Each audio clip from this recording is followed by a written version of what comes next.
On this episode of Clear the Air, You know what? Get the juice and the soda pop and the milk out of the sippy cups, okay? The only thing that should ever be put into a sippy cup is water. I think we had a discussion a couple weeks ago about the World Health Organization and this new treaty they were trying to push through. Gladly it failed because I read through it. It was 36 pages of how they wanted everybody to fund the money to pay. We're talking hundreds of billions of dollars to treat the next pandemic, and it had two lines, one sentence, on what they were going to do with public health to prevent the next pandemic. And Bernie, I hope you watch this, and when you do, call me. Hello, and welcome to another episode of Clear the Air podcast. I'm here with Joel. Hey, everybody. I'm here, too. Well, thanks for being here. Yes. And today what we're going to be talking about is government involvement in healthcare. I recently read an article in USA Today. Hopefully you guys can put this on there, and we'll show it to you later. But this is why Bernie Sanders is targeting oral health. Dental care in America is in crisis. And let me tell you, I agree with that statement because it is in crisis. And it's not something new. It's something that we've known for over 25 years.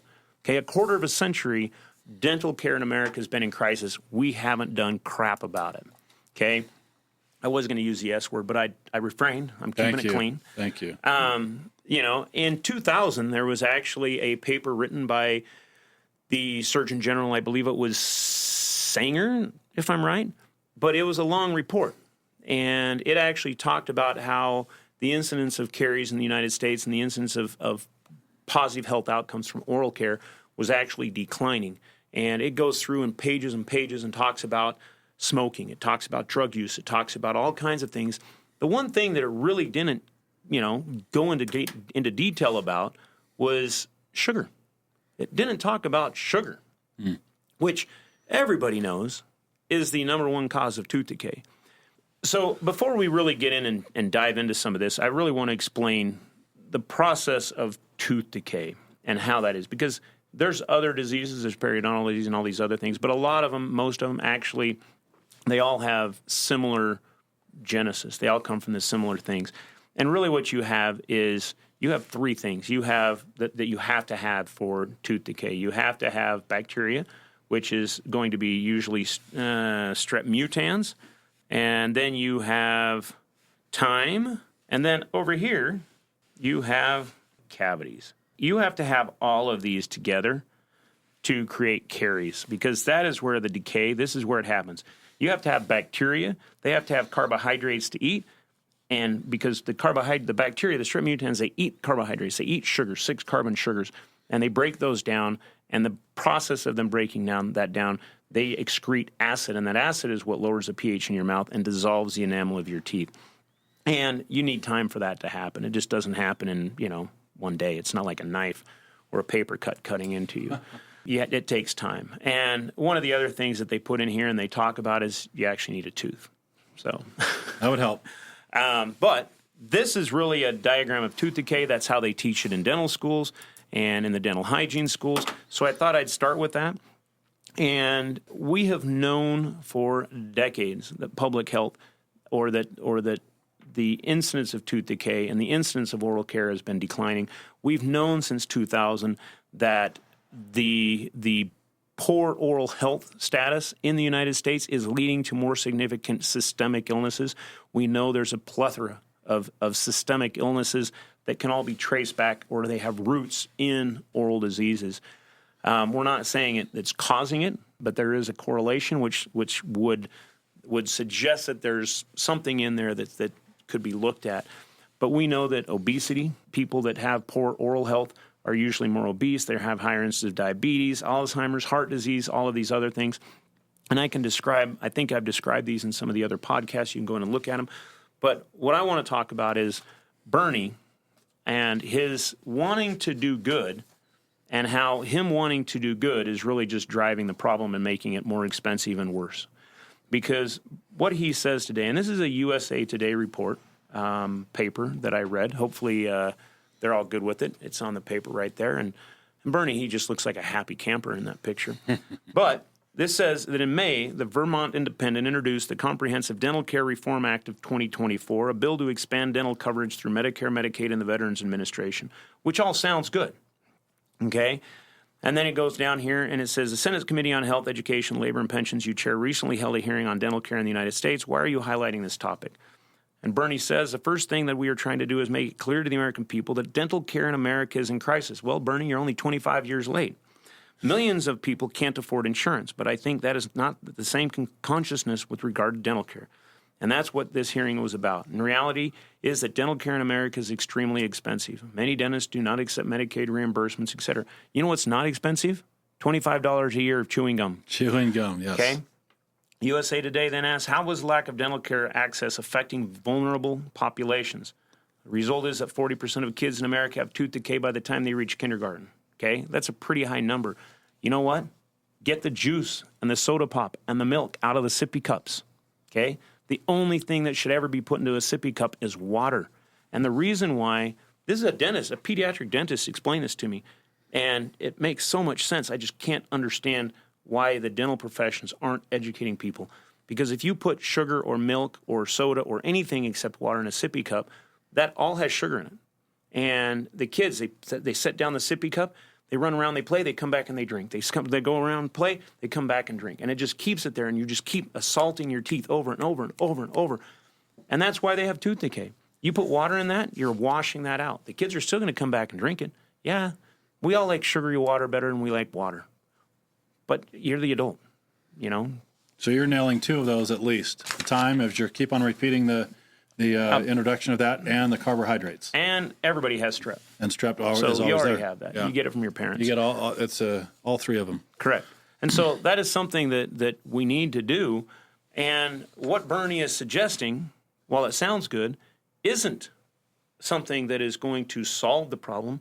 It's something that's just going to make it more expensive. Okay? Because you're not going in and preventing it. You're saying, hey, let's go in and pay more money to have it repaired and fixed at the end. And I didn't see anything in here where they come in here and they talk about ways and what they're going to do to prevent it.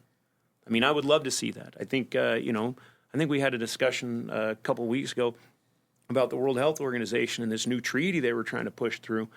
Gladly it failed because I read through it, and it was 36 pages of how they wanted everybody to fund money to pay to treat. And on a global scale, we're talking hundreds of billions of dollars to treat the next pandemic, and it had two lines, one sentence, on what they were going to do with public health to prevent the next pandemic. So I see a pattern here. When it's your own money or your own things involved, you are absolutely concerned about prevention. When it's someone else's money or someone else's thing, you only worry about when it happens and you treat it. Kind of, I guess. I mean, I check the oil in my car to make sure that it's still there. Yeah, but when I get a rental car... But the government doesn't care about you. Right. So they're using my money. They're using someone else's money. So they wait till it gets there and they just treat. If it were me and I had control fully of my mouth, you bet. Prevention, I go to the dentist, I go to cleanings, I do all of that. Yeah, so Bernie, I know you're watching. Bernie, let's talk about prevention, okay? In your bill, the Comprehensive Dental Care Reform, let's put a little bit of time and effort into prevention. Let's put a little bit of time and effort into teaching people that if they chew xylitol gum, they don't get tooth decay. This isn't anything new. We've known this for 35 years. We've known this since you were a young man, Bernie. Just saying. Anyway, since 19. He was young back 50 years ago. Yes, he was. Yep. The other thing, he talks about 40% of the kids having it. The USA Today says the Affordable Care Act extended coverage for medical care to many Americans. Why does dental care not get the same attention? That I actually agree with. I mean, the Affordable Care Act, again, whenever there's legislation passed, you know it's going to do the opposite of what it says. So this made health care in America doubly expensive. When this Affordable Health Care Act passed, I understand the altruistic nature of it and trying to help people have health care, but it took our GDP. It took us from 10% to 20% of our GDP is now in health care. Well, it seems interesting that we're willing to withstand pain or any discomfort in our mouth and prolong that personally, which falls in line with this. But if we have any other pain in our back or our stomach or our legs, we go rush to the doctor. But we leave dental care for a long, long time, longer than it should be. And I think that contributes partially to that. To me, the prevention should be the biggest effort we make in teaching and doing prevention methods, and then likely see the rest of it trickle down to almost nothing. Yeah. Well, I'm going to read this here because this is a good one. USA Today asked Bernie, they said, the Affordable Care Act extended coverage for medical care to many Americans. Why does dental care not get the same attention? And Bernie's good answer was this. The American healthcare system is broken. It is dysfunctional. It is cruel. The function of the American healthcare system is not to provide quality healthcare or dental care to all people. It is to make huge profits for insurance companies, drug companies, and in many cases providers. That's its function, and in that sense, it does very well. But it is failing ordinary Americans in a disgraceful way. We're the only major country on earth not to guarantee healthcare to all people. And Bernie, by going out there and putting all this time and effort and money into treating caries, you're perpetuating the as you said, it's cruel, the dysfunction. We need to take that money and put it toward prevention, put it toward programs where we can actually stop people from needing to go see dentists and doctors later on. And and that's one of the things we want to do. I mean, even during 2020, I mean, I'll go back. I mentioned the Surgeon General report of 2000. This was really interesting because in 2021, the Surgeon General Vivek Murthy, I love saying his name simply because he did as much to propagate the COVID pandemic as Anthony Fauci. He just gets away with it. But he and Francis Collins actually wrote a paper in 2021 where they pointed out the same thing, that even in 2021, 21 years after the Surgeon General had written, David Satcher had written his report on oral care, they came out and had written more and said, yeah, it's failing. We need to spend more money on research. It isn't that we need to spend more money on research. We need to spend more money implementing what we do already know. We've known that xylitol prevents tooth decay. We know how to prevent tooth decay. We're choosing not to. But the other point of this is this came out in the middle of COVID. And there were papers during COVID that came out where they actually showed that people who had periodontal disease, which is really easy to treat, it's just inflammation in the gums. But they had studies that came out that showed that people who had COVID or people that had periodontal disease were 9 times more likely to be hospitalized and die from COVID. And I didn't see Vivek Murthy or Francis Collins out there telling people to brush their teeth. Right. What their response was, hey, we need to spend more money researching other things so that we know more that we don't know that we don't want to implement. So, yeah, the implementation was the struggle. I think that's what we noticed in a lot of it, whether it was comorbidity of any other disease or anything that would cause that. But you're right there. Why? The question still remains, why aren't they implementing? We know these things, and so the silly thing is that they want to do more studies just to tell them what they already knew. I think they want to do more studies to learn more things that they can, not implement. Yeah. Counting all the illnesses and researching all the illnesses and the dollars you're spending on it is way easier than actually implementing and living by what you know. So they're gaining all this knowledge just to have it and not implement it. Correct.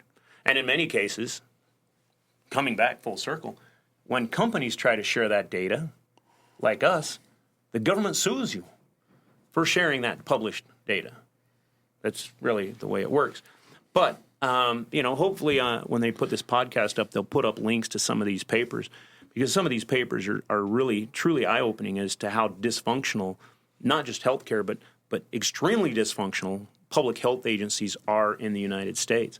And I really do hope that they can get those fixed and change those so that they can actually go out and help people to live better and healthier lives. Well, it's obviously a big issue, and it's for those who don't know, when you're a private citizen and you just feel like you've got a toothache or something, you go and treat that. I think we've gone way beyond brushing and flossing, right? That's been the age-old answer. Brush and floss. If you have some pain in your mouth, go see a dentist and get it taken care of, hopefully. There are still some who aren't going to that. But we're way beyond that message if they were to implement everything we know. So there is probably volumes of information, because each time, as you say, they go want to do a study for it to make themselves feel good about what they aren't going to implement. And so I think if we can get past that point and start implementing, it would pay to have someone go through those studies and say, all right, these are the things we've learned.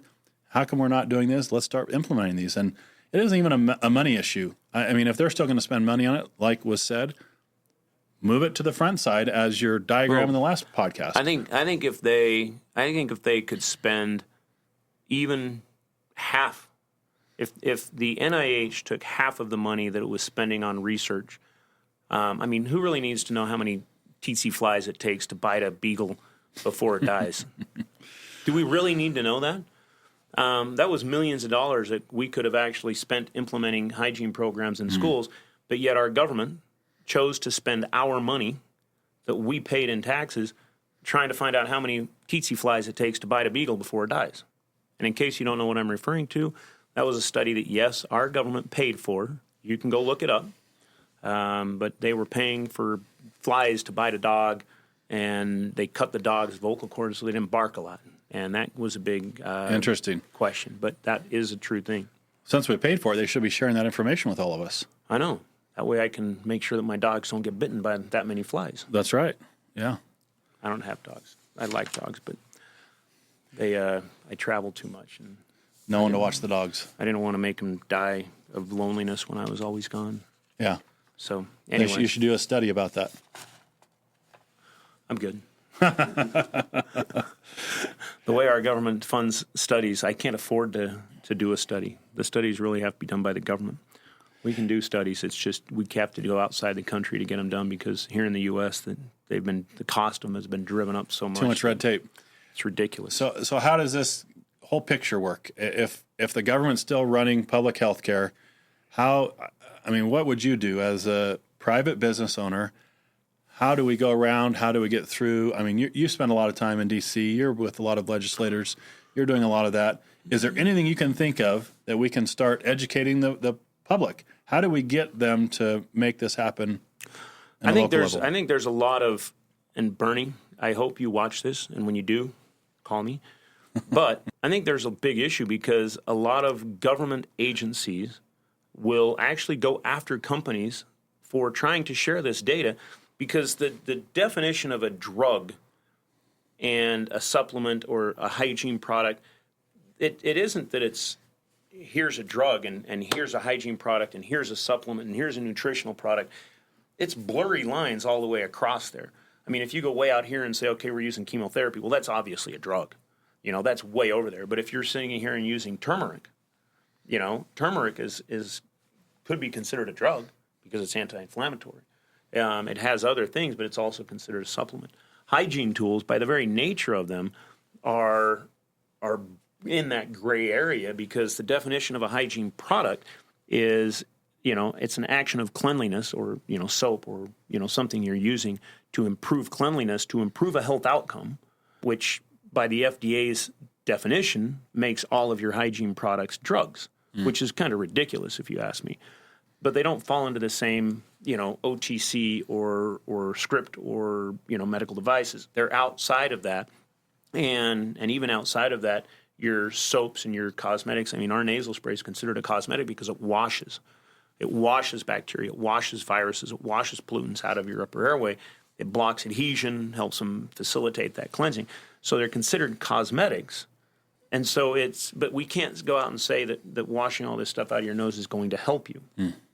So I'm not a doctor and I haven't played one on TV. But what I gather from you is research as the general public, research sanitation and personal hygiene, and research it more and more and more. It's more than just washing your face. It's more than just washing your hands when they're dirty.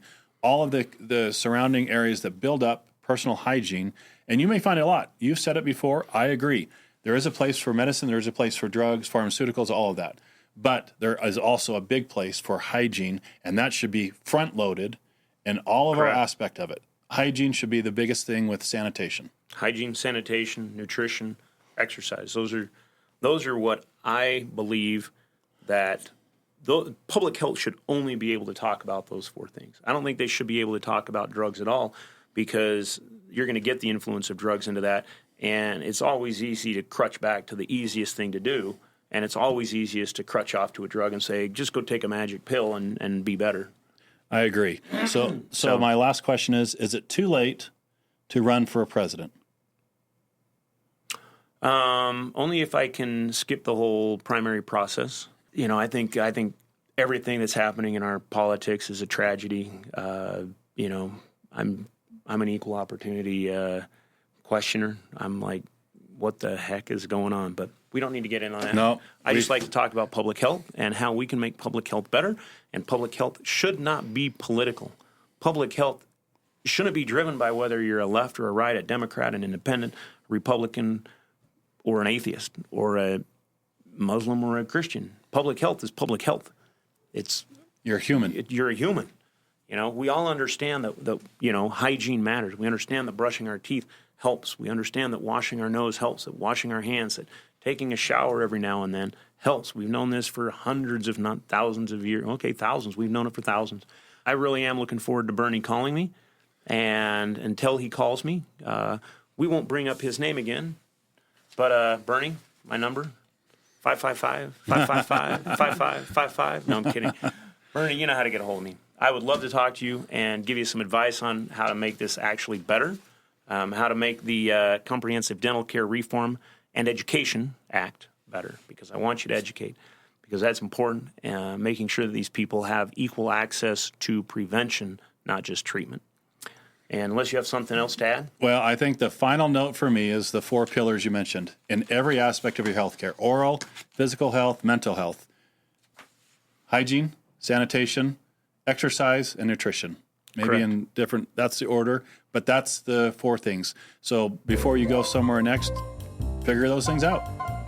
And the other thing that we kind of dream about talking about in that, the 5th pillar, sleep. Gotta sleep. You got to sleep. But we don't like talking about sleep, because if you ask me, that's just a third of my life wasted. There's plenty of time to sleep when you're dead, so I try not to sleep that much. Anyways, that's another episode of Clear the Air podcast. Hopefully you learned something, and any of you know Bernie, tell him to call me. Thank you. Thank you.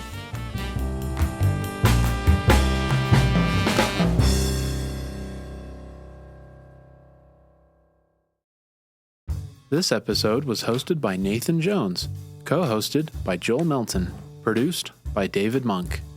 Associate producer, Matthew Davis. Video and audio were edited by Caleb Scoresby. Research by Sabre Bills. Graphics by Joseph Thornton. Music by Augusto Diniz. If you enjoyed this episode of Clear the Air, be sure to follow, like, and subscribe so you don't miss out on the latest episode. Have a favorite episode? Share it with a friend or on social media. New episodes of Clear the Air are published weekly on YouTube, Spotify, Apple Podcasts, or wherever you listen to your podcasts.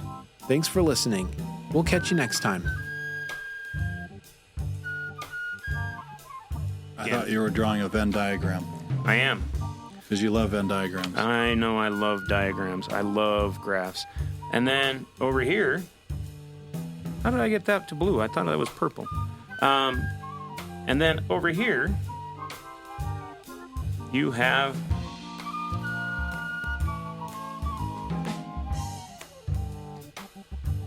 again my handwriting, and I apologize. My handwriting is horrible.